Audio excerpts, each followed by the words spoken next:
Hey, this is Amulet from Differences Skills, and as you can see, those pretty Loli Pacifica sleeves. This is the Eternal Idol Bermuda Triangle deck. Anyway, so to begin with, I have 4 Eternal Idols. One of them SP! This is probably one of those decks where I have so much fetish over it and stuff. SP, so 4 Eternal Idols. One of them SP because I just love this deck so much. And 3 normal Pacificas. One of them also SP. So I have 2 SP Pacificas. Aside from all these lollies so let's just begin with some stuff first. Alright. So Eternal Idol, for those of you guys who don't know. So this is the crosswire version of Pacifica. So if you ride it above, it becomes a 13k base Vanguard. Yada yada yada. Everyone knows that already though. Alright, her effect is Limit Break 4, Counterblast 3. Return 2 cards from the field back into your hand. Search your deck for one Bermuda Triangle unit and play it out. Okay. And this all happens at the start of your battle phase. Yeah. At the start of your attack phase. So anyway. So, what this deck is really good at doing specifically is that you can bounce cards just like all the other Bermuda Triangle decks, but because this is not a Prism card, we have more possibilities of to what we can bounce. And because you can search your deck for a card and play it out, it's you can actually do on-play effects as well at the same time. So it's a pretty, I would say it's a pretty decent card effect. Especially for a cross-ride card, it's a pretty good effect in my opinion, and yeah, lollies. So good cards in general. Her second, the second effect is the cross rod, and third effect is the Lord ability that they put on all cards now. Alright, so that's what Eternal Idol can do. She can bounce 2 cards, which will trigger some effects. And search your deck for a card, which is a very good effect. Gives you a +1, and you can also do some on-play effects at the same time, so kind of combos of a bunch of different cards. And what does Pacifica do? For those of you guys don't know, because my last deck really focused on this card. What she does is, you can soul charge your return, and you pick 1 card from your hand. Alright, so you soul charge your return, you draw 1, you pick 1 card from your hand and put it at the bottom of your deck. So in a long run game, you can kind of stack your triggers a bit. Not so useful in this deck because if you're going to use the Eternal Idol's effect, you basically shuffle your deck, so there's no point in stacking. Her second ability is when there's 4 or more Bermuda Triangles. When this card attacks, you gain 3k. So basically it's easy to hit 21.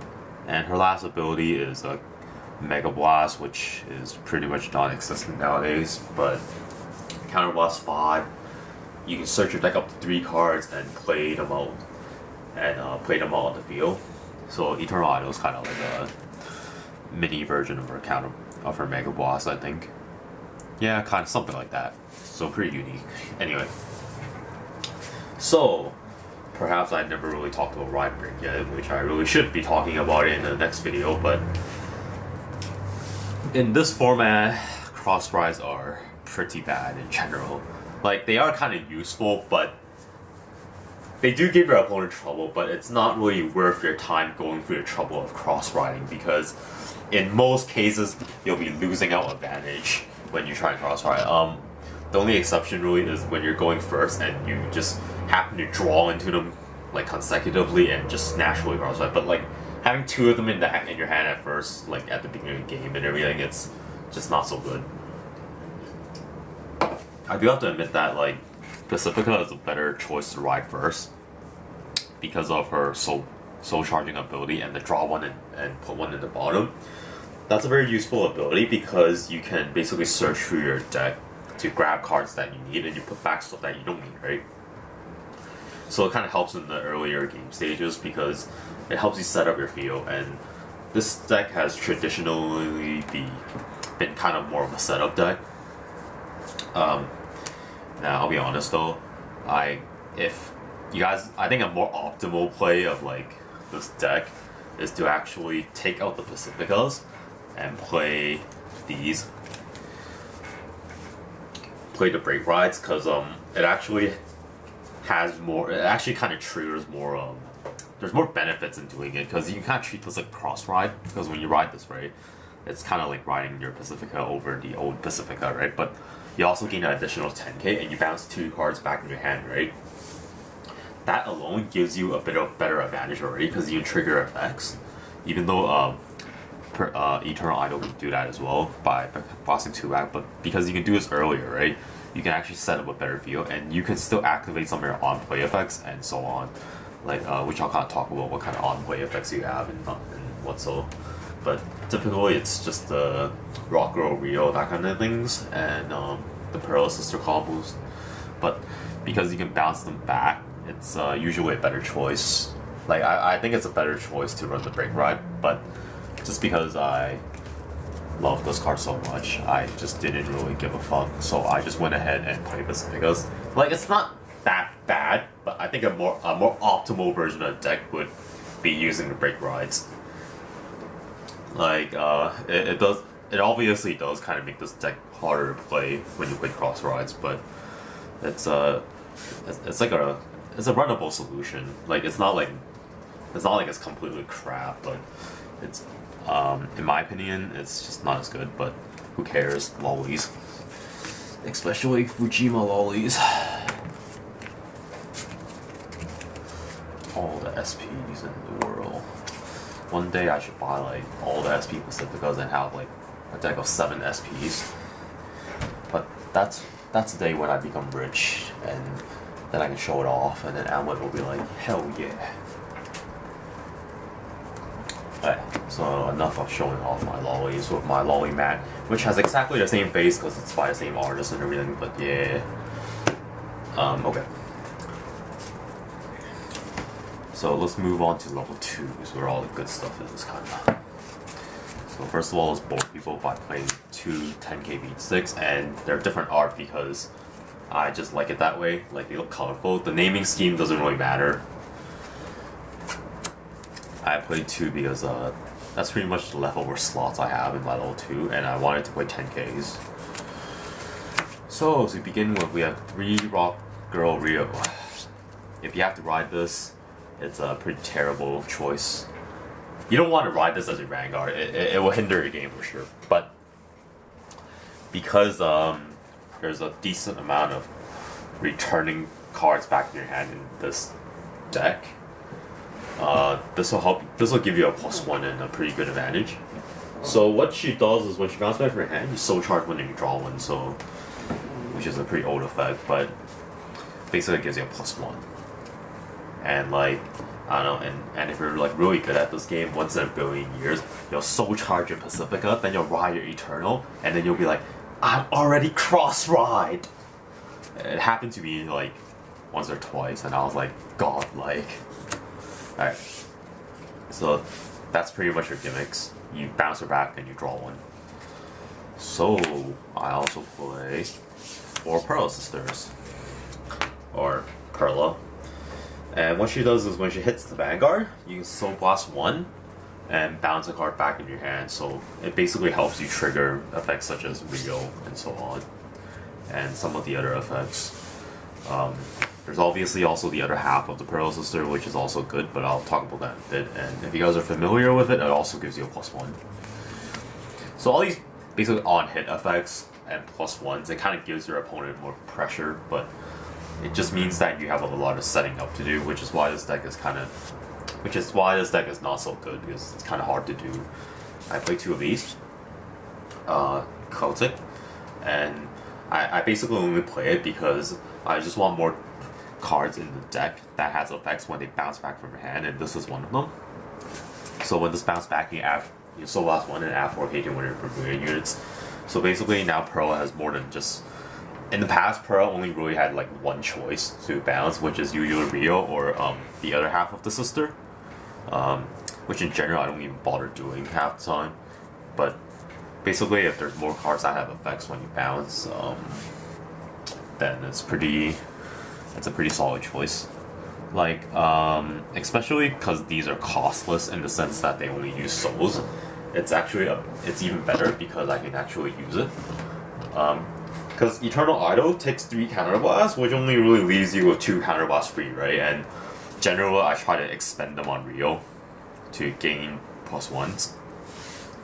But because these are they use soul, which is not such a big deal in this deck, then these are pretty good because you can just trigger the effect without paying the cost. Like one of the things is that if this deck had like a some sort of trigger that can soul charge it and flip, then that'd be very good. But if it's actually, they might have one. It might be a stand trigger, but yeah, screw stand triggers.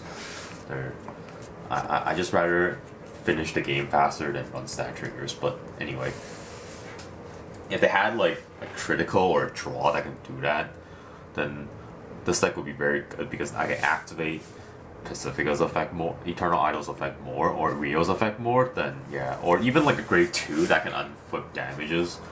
That would make this deck pretty solid. I think in the future I would replace these two for the new Bermuda Triangle card from the Fighter Back collection. The one that if it hits the Vanguard, you can counter boss 1, bounce it back in your hand, and play another card back down in the field, and basically it gains you extra attack. I think that's a pretty neat card. I would run that for sure, and it looks very pretty. But until then, when I get it, I can probably change this deck up a bit. Alright, grade 1s. I play 4 Mermaid Idol Seneca, and basically now we have 2 different arts, so I altered them. Why did I play AKs? There's not so much reason here, but it's pretty staple for any of the non-archetype decks still. Like, you can guard more as a Vanguard, it helps you hit better numbers, etc, etc. So not so much to say about that.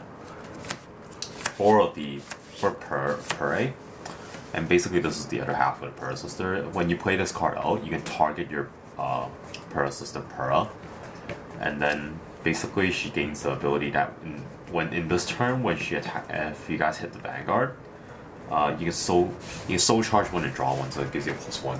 But it's only on the turn that Purre is played, so it's kind of hard. But it gives your opponent more pressure to block. A very good card, especially if you played Purra as a Vanguard and you play this behind her or something, then it's almost guaranteed hit.